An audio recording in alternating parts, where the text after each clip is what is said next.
Independence Day! Huh?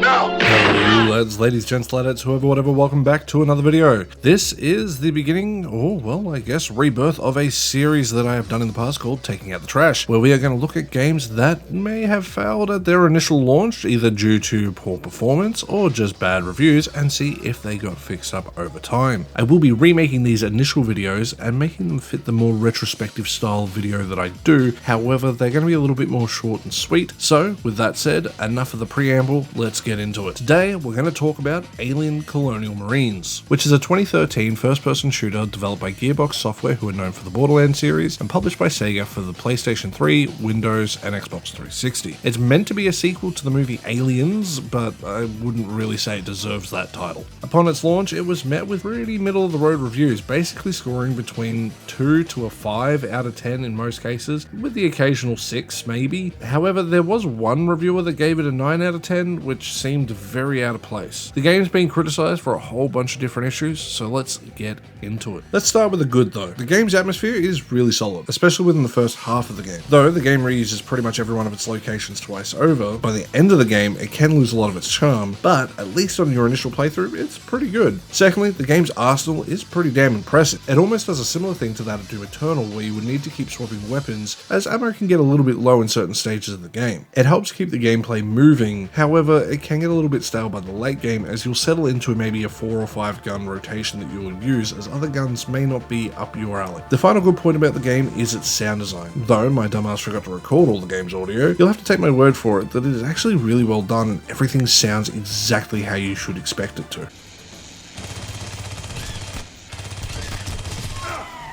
Now for the things that are just okay. The gunplay itself, it's neither good or bad, it's just the most bog standard gunplay you could expect. Also, the game's graphics, at least maxed out, are fine. They aren't great, and you could argue they're a little bit worse than some other titles that released around its time, but it's nothing that's going to make your eyes bleed. In saying that though, some of the character models definitely look like shit, and they have not aged very well. Some characters also have a complete lack of facial animation during certain conversations, so they definitely look really dated. Finally, I would also say the game's story and plot is just alright. It's nothing I'd write home about. I wouldn't say it's on par or up to a standard of Alien/Aliens. Considering what we got with the sequels for the movies, it is what it is. Come on now, give me the ball.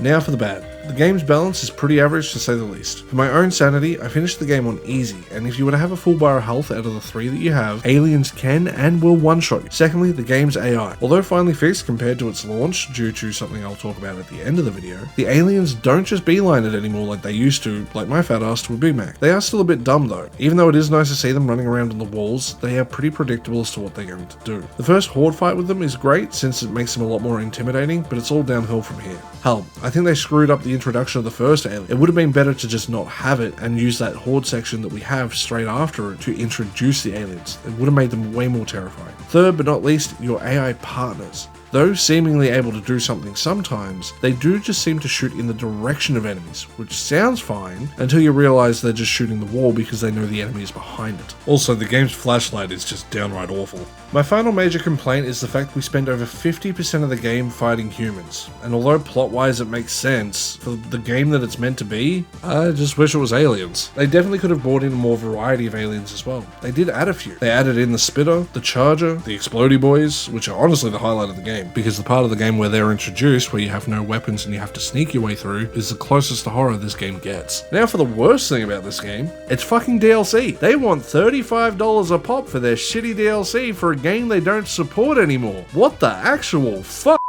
Now, I mentioned earlier that they fixed the AI for the aliens, and that's because it turns out there was a very minor error in the code with the aliens. And by minor, I mean minor, because they accidentally mixed up a semicolon and a colon. That's all it was. One little typo. Now, it's not to say that the game magically got fixed because of this, but it definitely is a lot more playable than it used to be. So, what would I rate this game? Is it trash? Well, kinda. It's basically a 6 out of 10 for me. And since they finally fixed the AI, it's definitely a lot better than it is at its launch, but I would say I'd only pick it up for a couple bucks to play with friends for the laughs. It's jank. It deserves the shit it got at launch for sure, especially Randy Pitchford for that faulty advertising. So with that, lads, ladies, gents, ladettes, whoever, whatever, it brings us to the end of another video. I hope you enjoyed this first remaster of Taking Out the Trash. We will be doing all the videos, as I said at the start, and and some new ones, which will include games like Cyberpunk and No Man's Sky, which we know the games are good now, but I think it's fun to look at them at their original launch version compared to what they are now. If you enjoyed the video, please consider hitting that like button. If you want to go a little bit further, you can hit that subscribe button. If you want to go that extra mile, you can support me on Ko-fi for just $1 a month, like these lovely people here.